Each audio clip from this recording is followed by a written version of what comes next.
दीर्घ 2 दशंधि ऊर्ध्व हेब आमर भद्रक गोटे सरकारी मेडिकल कॉलेज प्रतिष्ठा विभिन्न प्रकार दाबी रही आसी सरकार पाखरे आमर दाबी की रही से भद्रक विभिन्न प्रकार आंदोलन रेल रोक कतु आरंभ करके बजार बंद एवं बस बंद भद्रक जिला बंद ये सब भद्रकवासी आवेदन कर माने जन सरकार पाखरे किंतु सरकार दीर्घ दिन हेब ये भद्रक सरकार मेडिकल प्रतिष्ठा कौन व्यवस्था कौन प्रावधान रखी ना तेणुक ये जो नूतन सरकार आसी ये सरकार दाबी नहीं आम अनुरोध करुचु अनुरोध पत्र आज आम दाबी पत्र देवाक आसनु अनुरोध पत्र देवाक आसु यही शीतकालीन अधिवेशन में भद्रक मेडिकल कॉलेज प्रतिष्ठा सी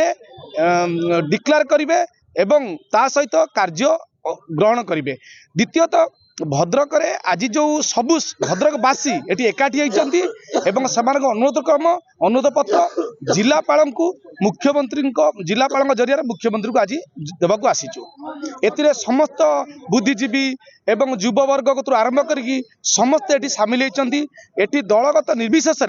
समस्त अनुरोध रोचे सरकार आमर आवेदन को आमर निवेदन को से ग्रहण करेंगे एवं तुरंत यही शीतकालीन अधिवेशन में तुरंत पास करी मेडिकल कॉलेज प्रतिष्ठा सी सेठी डिक्लेयर करेंगे। आज आम कलेक्टर को एक मेमोरेंडम देवाक आसलु जे 7 दिन भितर शीतकालीन अधिवेशन रे भुवनेश्वर रे